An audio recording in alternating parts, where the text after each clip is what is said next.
जय माता दी दोस्तों, आज है 5 अप्रैल और नवरात्रा है चौथा नवरात्रा के दिन। चौथे नवरात्रे के दिन माँ कूष्मांडा की उपासना करी जाती है। अपने उदर से ब्रह्मांड को उत्पन्न करने वाली माता माँ दुर्गा की चौथी शक्ति हैं। इनकी पावन कथा बहुत ही खूबसूरत है।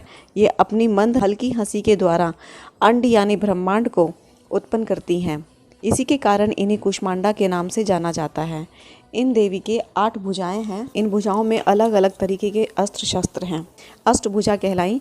इनके 7 हाथों में क्रमाश, कमंडल, धनुष, बाण, कमल, पुष्प, अमृतपूर्ण कलश, चक्र तथा गदा है। 8वें हाथ में सभी सिद्धियां और निधियों को देने वाली जप माला है। इस देवी का वाहन सिंह है और इन्हें कुम्भड़े की बलि प्रिय है। संस्कृत में कुम्भड़े को कूष्मांड कहते हैं, इसलिए इस देवी को कूष्मांडा नाम दिया गया। इस देवी का वास सूर्य मंडल के भीतर लोक में है।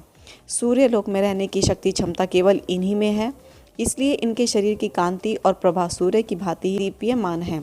इनके ही तेज से 10 दिशाएं आलोकित होती हैं। ब्रह्मांड की सभी वस्तुएं और प्राणियों में इन्हीं का तेज व्यापक है। अचंचला और पवित्र मन से नवरात्रि के चौथे दिन इस देवी की पूजा आराधना करनी चाहिए। इससे भक्तों के रोगों और शोकों का नाश होता है तथा उसे आयु, यश, बल और आरोग्य प्राप्त होता है। ये देवी बहुत सेवा और भक्ति से ही प्रसन्न होकर आशीर्वाद देती हैं। सच्चे मन से पूजा करने वाले को सुगमता से परम पद प्राप्त होता है। विधान से पूजा करने पर भक्त को कम समय में ही कृपा का सूक्ष्म भाव अनुभव होने लगता है। ये देवी आदियों व्याधियों से मुक्ति करती हैं और उसे सुख, समृद्धि और उन्नति प्रदान करती हैं। अनंत इस देवी की उपासना से भक्तों को सदैव तत्पर रहना चाहिए। नवरात्र के चौथे दिन माँ कूष्मांडा की पूजा अर्चना करनी चाहिए। अनाहत चक्र में, हृदय चक्र में इनका ध्यान करना चाहिए। रोग, दोष, शोक की निवृत्ति हो, यश हो, बल हो, आयु की दात्री हैं। सभी प्रकार के रोग और कष्ट मिटेंगे। माँ को मालपुए का भोग अवश्य लगाना चाहिए। माँ को मालपुए बहुत ही ज़्यादा प्रिय हैं और माता को चमेली का फूल अर्पित करना चाहिए। और माता को पीले रंग भी बहुत ही ज़्यादा भाता है। इस दिन माता को पीले रंग के फूल अवश्य चढ़ाने चाहिए। इनकी पूजा में आपको सलेटी रंग का प्रयोग करना चाहिए। इनका मंत्र है ओम ऐं ह्रीं क्लीं कूष्मांडाय नमः।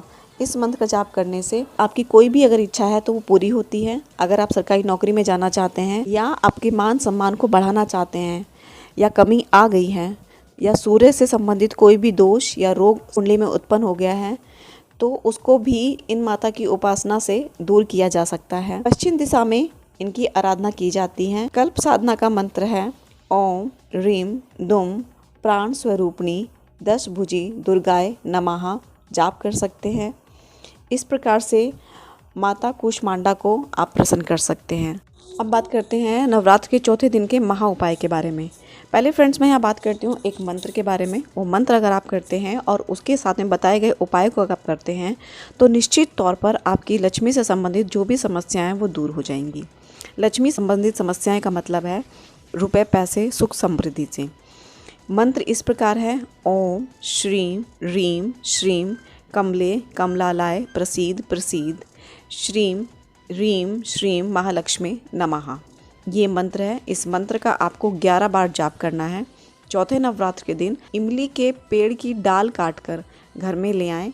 इस डाल पर माता लक्ष्मी के मंत्र का 11 बार जाप करें और फिर इसे अपनी तिजोरी या धन रखने के स्थान पर रख दें। इससे अखंड लक्ष्मी की प्राप्ति होती है। फ्रेंड्स, ये ध्यान रखना है कि जो इमली का पेड़ है उसके आप ध्यान देखेंगे कि दिशा उत्तर की दिशा में जो उसकी डालियाँ होंगी उस डालियों में से ही आपको एक डाल काट के लानी है। अब बात करती हूँ दूसरे उपाय के बारे में। फ्रेंड्स, नवरात्र के चौथे दिन पान के पत्ते में गुलाब की 7 पंखुड़ियाँ रखें और महालक्ष्मी मंत्र पढ़ते हुए पान को देवी को चढ़ा दें। गुलाब के फूल में कपूर रखकर माता कूष्मांडा के सामने रखें। फिर माता लक्ष्मी के मंत्र का 6 माला जाप करें। शाम के समय फूल में से कपूर लेकर जला दें और फूल वापस माता लक्ष्मी को अर्पित कर दें। तो ये थे फ्रेंड चौथे नवरात्र के कुछ महा उपाय। आज के लिए इतना ही friends. Thank you, bye bye and take care.